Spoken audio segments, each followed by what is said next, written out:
Welcome back to another episode of That's Business. Today, we have one of my favorite people on the planet on this podcast, Marcia. Marcia came to me, 4 or 5 years ago, crazy enough, as a client, and I'll let her tell the story of how we came to be and how we met. So Marcia, this is like multiple years in the running coming, so thank you for being on the podcast. Well, excited to be here finally. Yes. We've always wanted to connect and do this, so I'm glad our calendars aligned. You, I think, are my favorite story to tell about the power of connection and what can happen through this. So throwing it back to when we first met, how did you come into contact with myself and the Resume Rescue? Yeah, so I had a colleague in the education tech industry who I was speaking to about needing an update to my resume, knowing that it was completely out of my skill sets. I have many skills, but that was not one of them, or something that I even had a passion for. It's probably up there with doing taxes. And as they had actually said they had someone, and I said, well, I'm sure everybody has somebody, whether it's Cousin Vinny or whoever, but I need someone who actually understands our industry because what we do is very specific and I'm at a skill set that I want to be able to highlight. She said, don't worry about it. That's who I'm referring you to. Took a look at your website and sent in that inquiry. And by the time we got to talking, it was a match made in heaven. Yes. And then it was, 2 years ago now? You invited me because we're both April babies. Yes. Marcia's one of those we had kept in touch, going through, I feel like I'm just your biggest cheerleader alongside your career journey. But then you said you were a big 49ers fan. Marcia's from California. And she was having a giant 49th birthday party in Las Vegas. And I said, oh my gosh, that sounds great. And Marcia invites me to her birthday party. I take my best friend and we go to Vegas to meet Marcia for her 49th birthday. So I tell people the story and they're like, what the hell is wrong with you that you went cross country to meet some stranger? What were your thoughts when I was like, yeah, I'm in, let's do it? Well, I think you have to go back a little bit. There was a phone call in our journey working on the resume. And yes, there was a part of the conversation that I think kind of led to that journey. And that was me sharing with you that I had just had an emergency appendicitis the year before. 49ers were going to Super Bowl in Vegas. And that Thursday before, I ended up having an appendicitis in the middle of my workday, mind you. And you're going to the Super Bowl Sunday. Yes, and I was going to the Super Bowl. I was actually leaving the next morning for Vegas, and I was just trying to wrap up work as we all do. And I just started to have this pain in my side that we couldn't get to go away. And I was sharing with you how hilarious the story was because the doctor kept saying I was having an appendicitis and I kept telling him to go back to medical school because I didn't believe him because I didn't want to believe him. I'm going to the Super Bowl, damn it. Right. And I thought everybody got a good kick out of that. And long story short, ended up in obviously emergency room, having to have the surgery scheduled immediately. And I had all the nurses write on the whiteboards, like go Niners. And I had my husband bring me all my Niner gear in the hospital. And then I was profusely crying, not because I was in pain, no, because I was not going to Vegas the next morning. And I was just devastated. So the funny thing about that is that I willed my way through a surgery to pass all tests and get to Super Bowl. I was, post-surgery and not 100%, couldn't jump up and down as much as I wanted to. Or in my case, at the end of that game, scream at every single Niner. Scream, yes. Yeah, so when we were talking about that story, I said, by the way, I'm having a 49er birthday party because that's how much I love them. And I said, you have to be there. We had bonded so much at that point. You were my people. And I'm so glad it worked out because getting to meet you in person was just a nice treat considering you don't get to do that often in this world. So I don't know why I always forget about the appendicitis story. I mean, how did you get the approval from everyone to get you there? I mean, was it like a rally behind of we're getting Marcia to the freaking Super Bowl? I mean, because you could very easily just given up and said, woe is me, I missed the Super Bowl. But what went through that, Thursday, Friday, Saturday, getting there on Sunday? I call it the faithful, which is what our fan group is called. We're the faithful. think it's faithful blindness because I'm just going to will myself to this game. I don't care about what else is happening to my body. Somehow faith is going to get me there, and it worked. And in all honesty, they were pretty amazed that I wanted to go. And the hardest part was convincing my husband because he was going to be responsible for me. Hi, keep me alive, babe. Thanks. Yes. Yeah. Yeah. So he, with doctor's approval and understanding of what was involved, it was either that or I was going to sit on my couch and be depressed that I wasn't in Vegas for Super Bowl. So there's only two choices at that point, and I'm really glad that I was able to recover, and still support the team, even if they lost. And I feel like we don't get to meet too many people that have been to the Super Bowl. So what was that experience like for you? I mean, despite the pain and not being able to jump up and down, of course. Yeah. I think for me, it was just being amongst the fans that I just wanted to be around the fans and the team at a special occasion like Super Bowl. I won't talk about how many times we've been there recently and walked away without the trophy, but I know. Just the thrill of being with everybody in the moment, it's something you can't replace. So I just felt like they did the hard work of getting to Super Bowl, and I, as a fan, diehard fan, needed to be there. You are. Even though I did try to call them from my hospital room and see if I could get a private jet or airplane or a helicopter to take me. We need someone from the 49ers organization because I truly have never met such a super fan of any sports team. I mean, the intricate details. I mean, listen to this party. She rented out, like we did the Vegas thing. First of all, the itinerary, you do have a background in event planning and wedding planning, but the itinerary, incredible. I mean, I still recommend some of those places we went to people that go to Vegas because it was out of this world. Just the attention to detail. And this kind of wraps into how you are so incredible at your job and everything that has culminated to where you are today. Just your outfit, the eyeshadow that's red and sparkly, the freaking cake, Brock Purdy's freaking cardboard cutout there. Like, I was like, am I a 49ers fan for tonight? Like, I don't even know. And thinking about the diversity in the fans that came. So Kristen and I, if y'all have listened to this podcast, one of my besties, we fly out to Vegas. I'm like, we're going to be the only weirdos, in Lions gear, other sports team gear. We thought we were going to be a sea of 49ers fans. But what did we count? You had like 10 teams represented, or I think we had the whole NFC West represented in our division. Probably. Talk to me on how you pulled this off, of how many people you had out of state. This was a whole ordeal. Like you came in, 25 people came? Yeah, it was a good sized group. I still think it might be one of my favorite parties I've ever thrown for myself. Hey, one of my favorites I've ever attended. So I agree. I have a great passion. So the details make sense to me because I think at the end of the day, I'm always looking for, when it comes to work, I want the clients to be happy. And then when I was thinking about this for the party's sake, I wanted all the people that came out and invested their time and money to be there with me. I wanted them to all literally have a genuinely good time. And then I also like to share all the things that I love about, my team or, activities in Las Vegas. So I really kind of put that kind of passion into this. And I have to say that I just wanted people there. I didn't care if you were a 49er fan or not. Actually, most of my friends and family, I would say like 90% of my family and friends represent other teams. Some of them I don't speak of, but other teams were represented. And it was just, I wanted everyone to come and just celebrate being there. And I wasn't expecting them to be a 49er diehard fan like myself, but they did have to put up with all of my decor, and my cake was my favorite detail. And I wanted them to just really have a good time with me. And I picked some of the greatest places. I picked an 80s band day drinking spot so we could listen to music, dance, and drink. And then I picked a really nice spot in town that actually Joe Montana frequents. So that's why that place was selected. You probably didn't know that, but I did. Shout out to Barry's Prime in the Circa. It was good. Oh, good. So good. That meal is great. And then they have a rooftop bar up top. And I wanted everyone to see the city from a different angle that they don't normally get to see.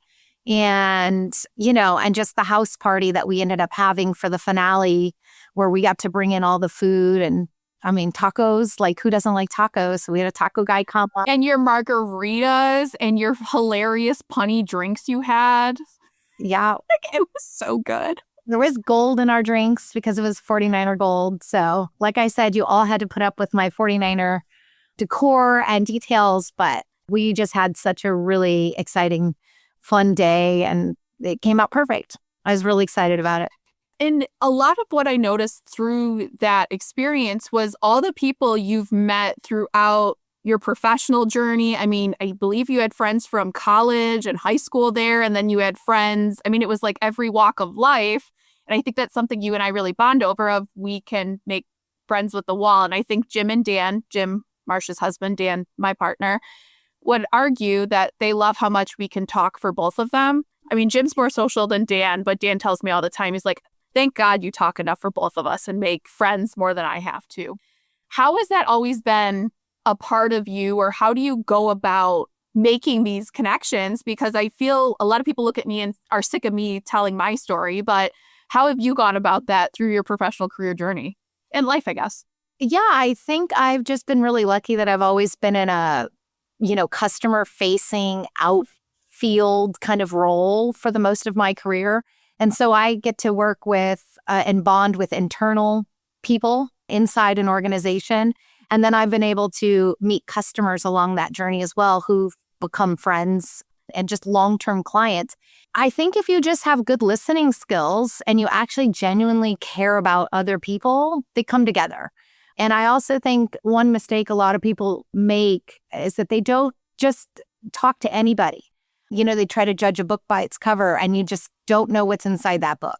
I think one of my favorite things is I could be at an airport at a bar, or I could be having dinner somewhere and just striking up a conversation with a total random stranger. You'd be surprised at all the stories that come out of that. That should be a podcast if it isn't already. Yes, like Tales from the Airport Bar or something. Yeah. I mean, you just never know until you start a conversation with people. And people do genuinely like to talk about themselves typically. So I just find that sometimes those conversations will lead to a deeper connection. And then it's just making sure that if you do have that connection, you keep that connection going.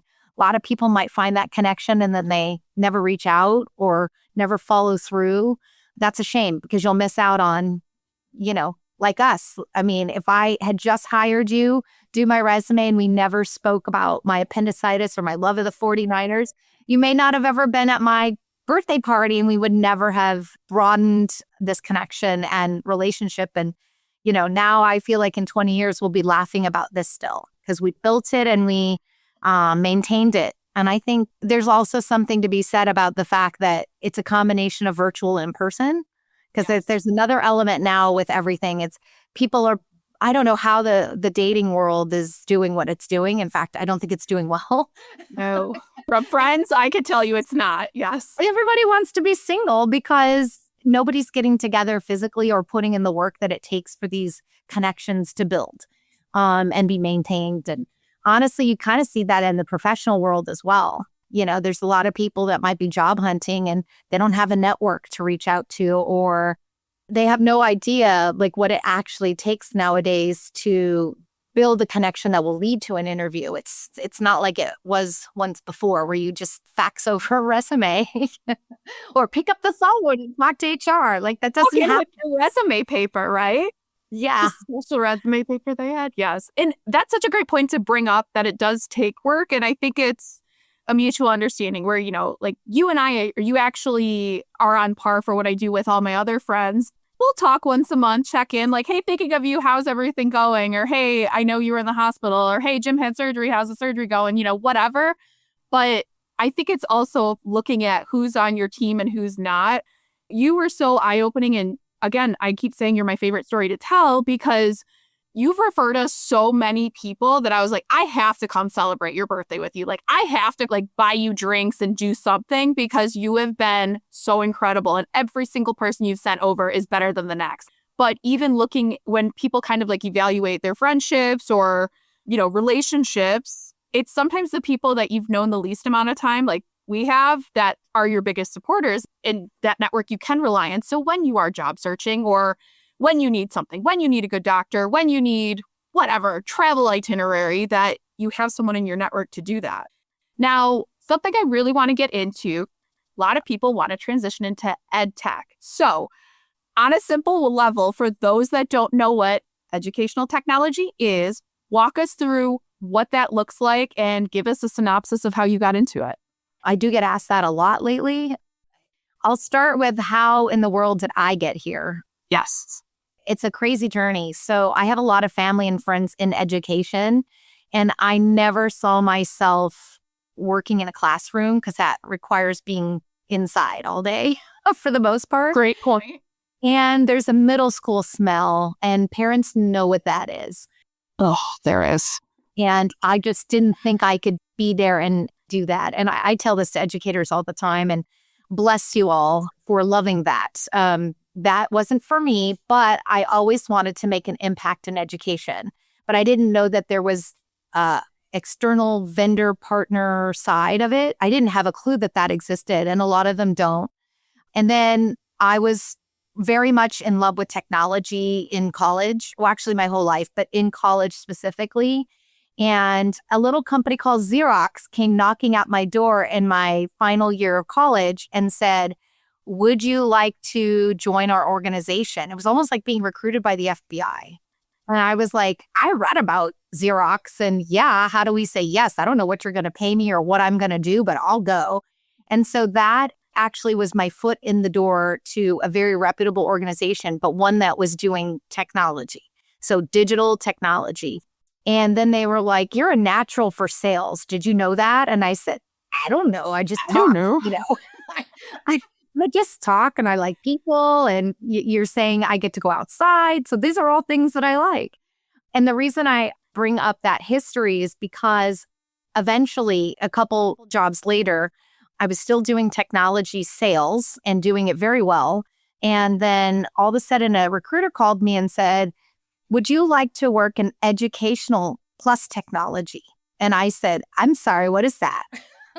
I have no idea what you're talking about. And then they walked me through that. It was like the perfect combination of making educational impact and being able to still represent technologies and innovations, but in the school environment. And I thought, wow, I wish I would have known you guys existed. This is fantastic. And in my previous roles, I had customers that were in that space, but not holistically. And then they also, to point out, the very first position I was offered was for the states of California and Hawaii. So not knowing anything about EdTech or that space or having those connections or anything really yet, I was like, yes, sign me up. You said California and Hawaii. Oh, who would say no? Just thoughts. Right. So that organization no longer exists, but it was called Baker and Taylor, and it was working with school librarians and outfitting libraries with a whole digital ebook platform. And it was really cool. So the perfect explanation is just that it's making an impact in education, but I would say it's through the lens of innovative practices, whether it's software, whether it's like a physical item, like a textbook turning digital. But it's a perfect way to make impact for students in the innovative space.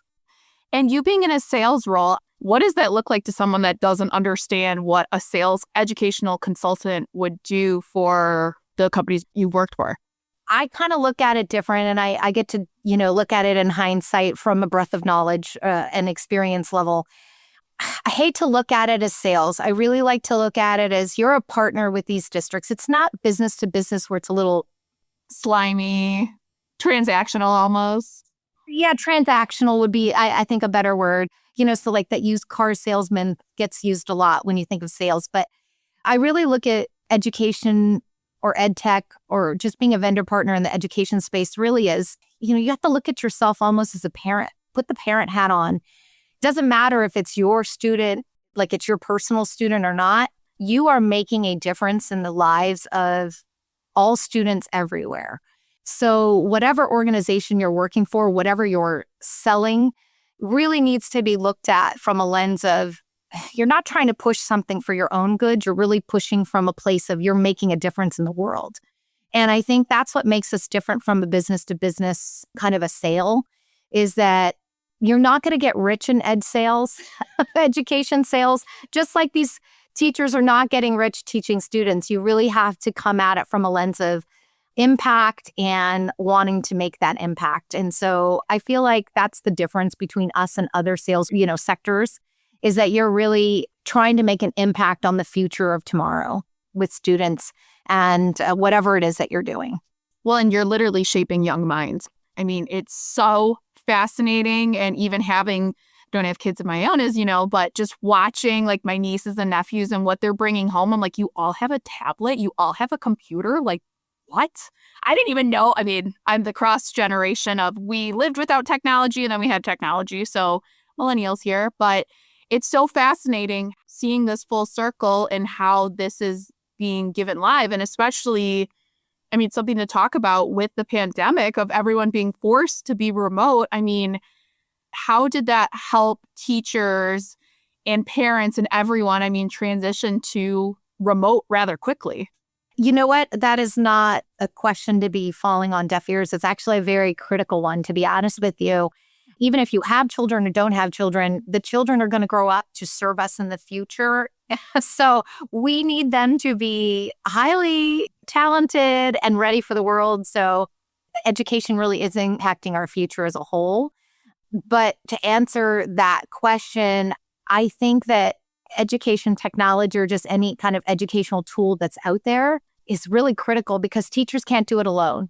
They have to pull from resources and districts have to pull from resources. So this world of EdTech or educational suppliers, the world doesn't know about necessarily unless you're in it. But they do things as basic as providing HR services to track student attendance, to teacher attendance, to funding, to allocation of that funding into those resources and to payroll, all the way up to creating STEM innovative labs that your students are learning in.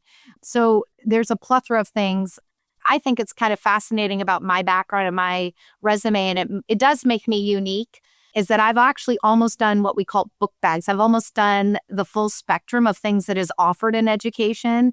And I started off serving libraries and librarians, turning those into what I call like Starbucks spaces. It's very cool to go into a library at a school and feel comfortable and loungy and relax. So it really opens up that educational moment for them. And then there's, I did pull down maps. Like, remember the old pull down maps? Oh, yeah. They were so loud going back up. Yep. Mm-hmm. That was our generation. We had a physical map. So I would turn those into digital maps, almost like what we know now as Google Maps. But there was an educational platform that did digital maps. I was helping schools bring that out. I was helping them bring in interactive whiteboards, which are basically a digital interface in a classroom. They didn't have to write on whiteboards anymore and paper and paste it all over their walls. I turned books, regular, school books. I turned those into digital interactive books. So the students wouldn't have to carry heavy things around. They could actually just go on their tablets, which, by the way, they all should have by now, especially. But even when that first started, it was like, okay, great, I have a tablet. Now what goes on this tablet? So I sold programs that provided that digital curriculum to them anywhere they were. And then when you talk about COVID, that brings it home because guess what? All of those tools that had been in their district all that time, maybe some collecting dust, some they didn't think they needed. Every teacher, every chief technology officer in every district was reliant on all of those digital tools because they had to move to a 100% digital platform at that point. So it was really exciting to see the push towards all these things they had dabbled in. They had to use and they had to get comfortable and they had to increase their skills in this EdTech innovative space. And ever since then, now it's a part of their daily operations and their best practices. So it's been really cool to see. Sometimes the evolution of education can get pushed by Mother Nature, and this was one of those instances. But this EdTech space has been here the whole time, trying to make that point and still pushing the envelope every day.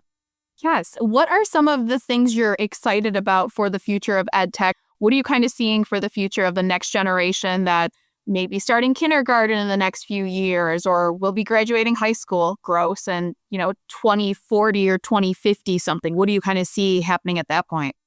I think I have a pretty good pulse on that. I'm in schools every day talking to district leaders and just being able to observe students in learning spaces all over. So I think, taking away from my recent position, as you know, I had a pretty nice tenure at Lego Education. I was really excited in that moment to push coding and robotics and just that critical thinking for students.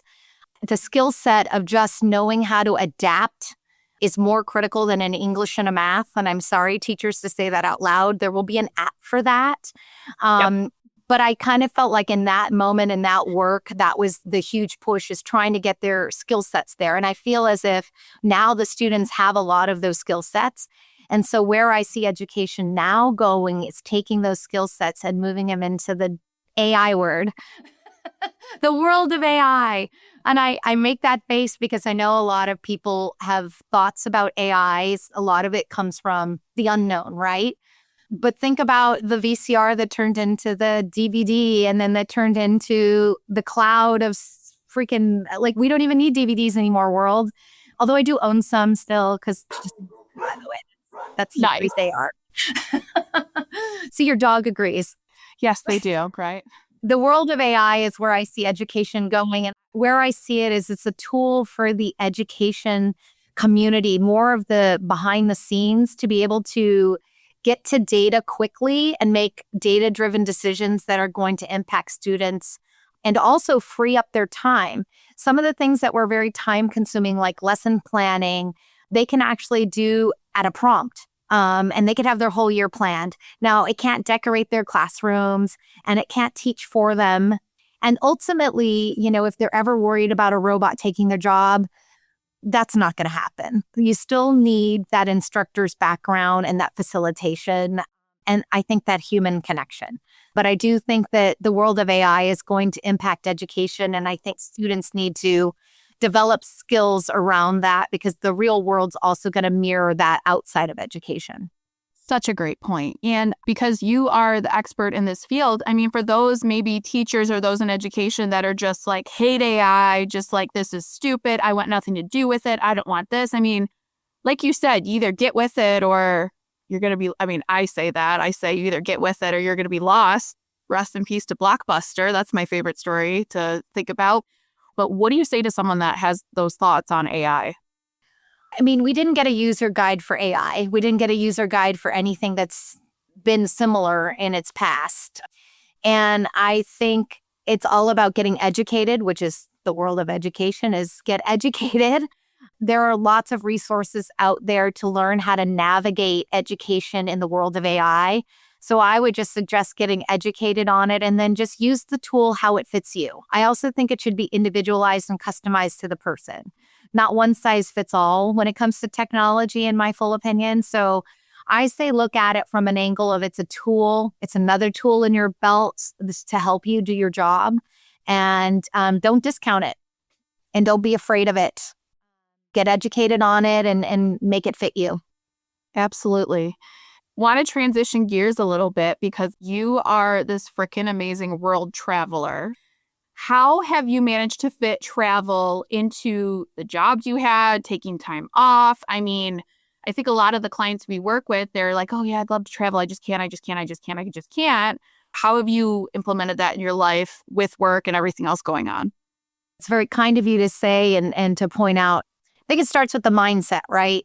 If you want to do something, it takes a lot of work to get there, but you just force yourself to find those healthy habits or find the time. You just make it happen. And I know that that's how I'm built, and not everybody is built that way.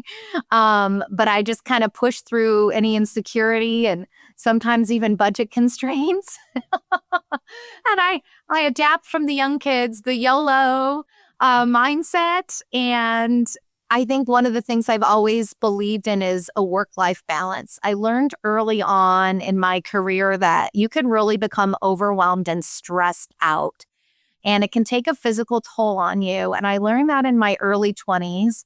For anyone that's in pure technology, and EdTech has also got its level of stress as well. But I think pure technology, that world is very demanding. You hear about Elon Musk, who sleeps under his desk and is forcing his employees to live there as well. The tech world is pretty demanding, and even more so now. So I think I learned at an early age, you've got to find work-life balance or you're going to have a heart attack. And what's the point of working if you're not enjoying yourself? So I try to find ways to incorporate fun in everything I do. And my time at Lego elevated that because all they did was push fun in everything that we did there. So it didn't hurt. It was a great place to incorporate fun. But I think, when it came to work, I started to travel a lot for work. And as I did, I realized I'm taking away where I would have personal time. So I started to say, I'm not going to go back to my room and eat room service and look at some TV and be sad and then go to sleep and then do it all over again the next day.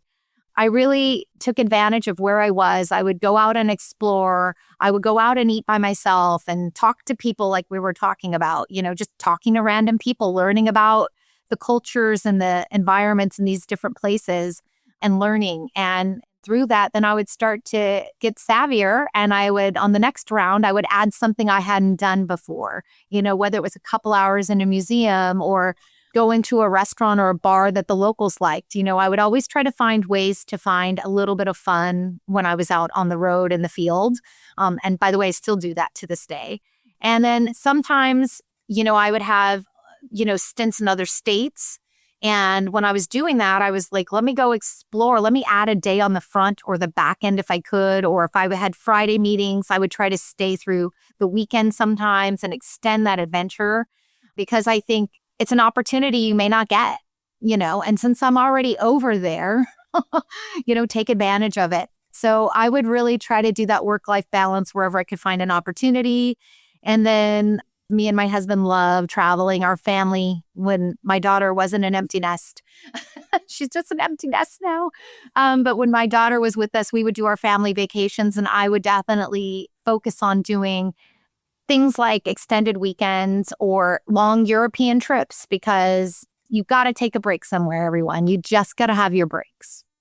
No, you do. And especially with traveling for work, a lot of people, it's so easy. Like you said, go back to the hotel room, watch some stupid show you don't care about, and then just get on and answer work emails. That's the easy thing to do. But there's something to be said about going out or going to a restaurant, drinking if you're a drinker, or just meeting with people, because I'm sure you've closed business that way. Not that we're making this all salesy, but just the connections you've made. I mean, that's something we definitely bonded over, of the strangers we meet at airports, at bars, at concerts, at whatever. Because I think a lot of people are just like, I'm here for 24 hours and I'm getting out and I'm not doing anything fun while I'm here. And well, what's the point? Then you need a vacation from the work trip and it's just never ending. And that circle builds and builds and builds. And you bring up a good point. There's also a lot of conferences that happen in the world of business, doesn't matter what field you're in. And I feel like the way to work a conference is to really be there, really be like an attendee during this conference. A lot of my peers, either in my industry or others, they tend to just do what they have to do at these conferences and they walk out. And I'm like, you're already there. You're missing the fun. Join everybody after hours, have a drink at the bar with them, have personal conversation outside of a workshop or a booth. I just feel like that has also led to great success, is just really being in the moment and being a part of it. You're already there. So instead of just clocking out at 5 and going back to your room, again, I just feel like for a business standpoint, that's a waste of an opportunity. Oh, that's a good point to bring up, because I always hate when people are either on their phones, you have one foot out the door almost when you go to these conferences. It's when are you going to be in the room with the exact same people ever again? Never. Someone may either get another job. Someone may transition industries. You're never going to be in the same room again as the exact same group of people ever. It's never going to happen. So that's such an interesting point to think about. Or don't stick with your people if you're going with a group. Branch out, do things. And I feel like at these conferences, there's a little bit of flavor for everyone. Whether, if you're listening to this and you're more introverted, you're like, oh my God, meet people in the wild, but I have to go to this work conference. I mean, it could start with talk to the person next to you at your table or whatever. I like to go the compliment route if I like someone's outfit or some piece of jewelry item or speaker. I mean, there's just so many avenues in to like build that connection. And like you said, you don't know who you're sitting next to or standing next to or in the same room as. Everyone else is in the same boat. Do you think that those attendees also want to be there after hours? You know, they might have to go back and call their kids or their husbands or their wives or their partners. And I get that. But most of them know that it's an opportunity for networking afterward, and they just factor it in. And you genuinely have a good time. I mean, I think the angle I always take is I'm here to have fun too with you and meet new people. Yeah. I think that's just my personality, but I know that some people's personalities may not be the same, but you never know unless you try. You got to risk it. You got to go out there and try it once in a while. I've been trying to do this. So we have the urge. I mean, I have two phones, like one for work, one personal. And the urge is always to have the phone on. So I've been trying to put it on Do Not Disturb, leave the laptop in the car, or leave it underneath the table that I'm sitting at. Don't pick it out until it's later. And I think just even putting like those out of offices on, or just, hey, I'm at a conference, I'll get to you later, because the email's still going to be there. And unless something's on fire, I don't think it really matters personally, at least from my own experiences. So I agree with that. We're not presidents, so we don't have, World War III at our door. So there's nothing we need to be necessarily, glued to our phones for, except for something with the family. But I think you bring up a good point, is just being present at a lot of things, being present at a customer meeting. Hello, just listening to the customers. I mean, you arranged a meeting, you're there in front of them and checked out on your phone thinking about something else is not a good use of anyone's time. And being at a conference and checked out is the same thing. And I think that's a good point to bring up, is being present, really present is important. And in the world of education, when you talk about technology being a factor, one of the negative things is that parents are worried about their kids being on screen time too much and not having those interpersonal human skills happening. And also, if they have their phones in front of them, schools are worried that if their phones are in front of them, they're not going to be paying attention to the educator at the front. And so I think teaching people the skills of just being present, no matter what tools are around you, is very critical right now for all of us. It is. I mean, even for the concerts we've been to, and I think I've taken it too far, because now I just forget to take pictures of any of the cool stuff we've done. Like, was in Toronto last week and we maybe have 5 pictures and we were there a whole week. But there is such a difference that I think you get better experiences, better relationships. And if you're trying to shoot your shot with a speaker, as you know, I've been a speaker at plenty of workshops. I know you have too, but are you going to shoot your shot and say, oh, Marcia, I really loved your session on X, on whatever the title is, versus, oh, Marcia, I loved how you broke down AI and technology in the classroom, and it really stuck with me using Trello or whatever to do this, X, Y, and Z. You're going to respond to the second person. I know I'm not responding to the first person. I may say, thanks, cool, awesome. But if person number 2 tells me that, I'll say, great, you want to get coffee? What do we want to do? And that could lead to mutually beneficial terms or whatever. I go to a good bit of conferences. I have 2 or 3 coming up by the end of the year. And just the people that sit on their phones or just like leave the conference to take a phone call. It's like your phone call can wait unless it's a family emergency. Like, don't take it now. Block off your calendar. Just block it. Be done. Yeah. Yeah. I mean, I'll be at a conference with superintendents, and actually, if they get a call, they do need to take those calls. They do. Yeah, that's not included in my group. Yes. Those are the exceptions to the rules, but me taking a call to answer a customer service issue, there's a customer service line for that. I can get back to you within the hour, but, to be present, you won't get those opportunities again to hear someone speak or learn something new. Being present is important. And then I think what you said, the word kept coming out to me, is being genuine, right? The term being genuine.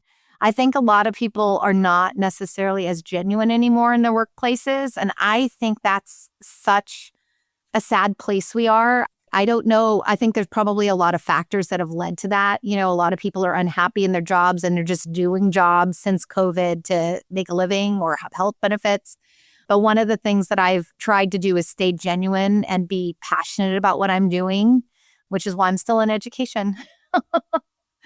And not making the tech money, but I can sleep at night knowing that I'm really excited about what I'm doing. I love it because I think a lot of people use like the new hot word is authentic leadership. And are you authentic? I think people try to go too far one way with it, where let me try to be this pseudo person. And it really, at the end of the day, is being yourself, because we vibe on that. I've seen you in a professional setting. I've seen you in work mode. I've seen you as a friend. I've seen you with your husband. You are the exact same person. And that's where I think I do well too, is I'm not fake with one group of people. Obviously, you mold and you mesh, and maybe I'll swear a little less when I'm given a big speaking engagement, or around children in your case in schools. But that's what it comes down to. And I love the word genuine, and I want to throw up every time I hear the word authentic, because back to one of your original points, care, like give a shit. And that's something that always stuck out to me about you, is like you genuinely give a shit. Like you genuinely care about yourself, your work-life balance. You care about the work you're doing. You care about the programs you're pushing, the technology in schools. You care about these kids that this is impacting, the teachers, the superintendents, the district leaders, and all that come full circle that are impacted by the products you're providing. I think that's where a lot of professionals, and anyone in life really, you put on this mask or you hide behind your phone or something, and it's like you need a little bit of both. Yes, be good at technology, but still need your people skills there. Yeah. And I think that's the nail on the head. People skills. People skills, align synergies. That's becoming an elitist skill. And as you do these resumes, I'm sure,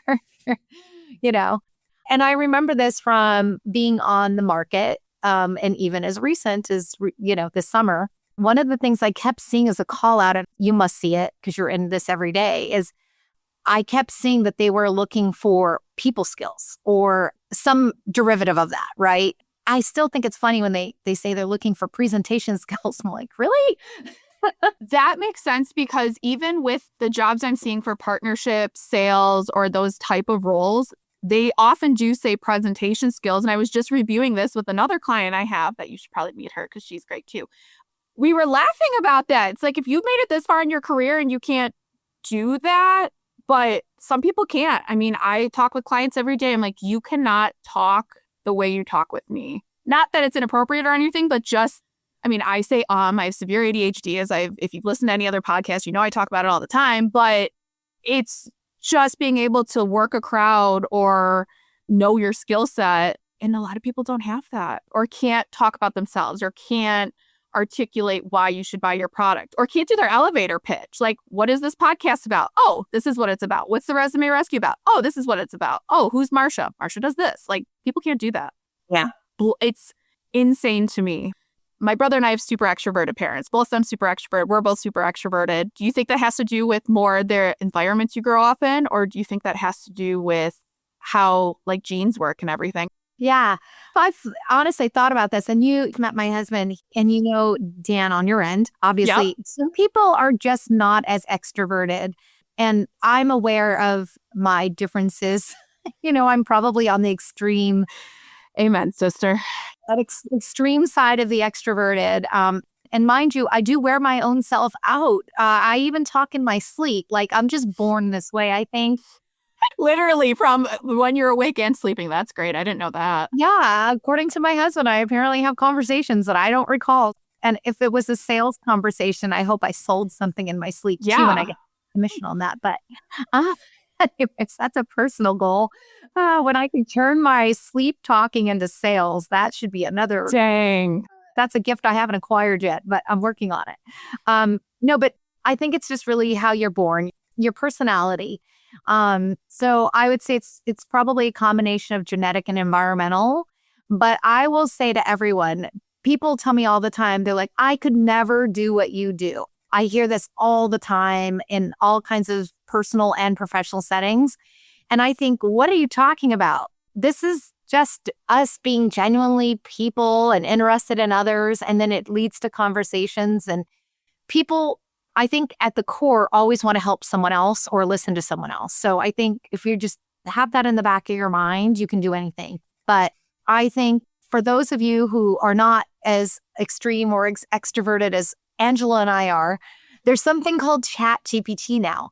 And so when you talk about not being able to do an elevator pitch or do a personal pitch or get to know you kind of a situation, prompt ChatGPT or any AI tool and have them help you because you can actually feed your resume in, you can feed it information about yourself, and there's no risk and no worries because it's just a computer, guys. It's not another person judging you. Although I do wonder if it's going to judge us someday. But for now, it's not judging us and therefore can spit out some really good ideas, and it can actually add personality into it once it gets to know you. So I say leverage technology. If you're not born with this, leverage your technology. This is a good example of where we could go with AI that we didn't have before. And by the way, I am terrible at talking about myself. Nobody believes that.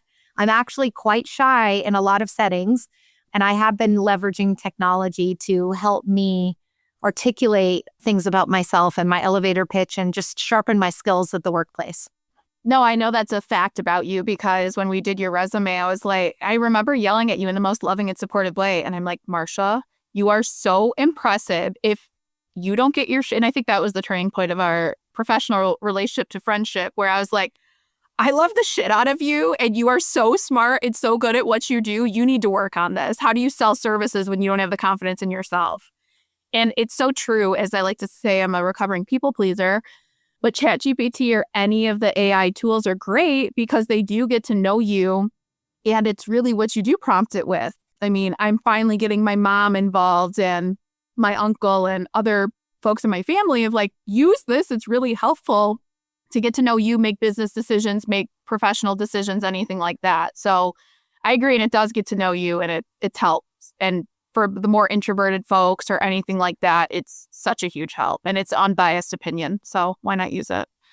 And there's only one of you and you can't be in our head for 24 hours times 7 days a week. So AI could be the Angela in your head telling you to knock it off and get confident and say these things and you'll be fine. So I said I'm going to come out with little like plush dolls or something that like sits on your shoulder for interviews. We're going to do it. Stay tuned. But yes. So as we wrap this up, you've been absolutely incredible, Marcia. What advice do you have for listeners? I mean, I think we touched upon a lot of really great things. I would say from a professional standpoint, I hope you take away that you really do need to have a work-life balance.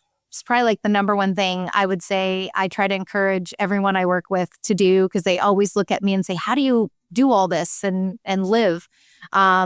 I just think that that's really critical. So the work-life balance, really taking that seriously and putting some work into the personal side.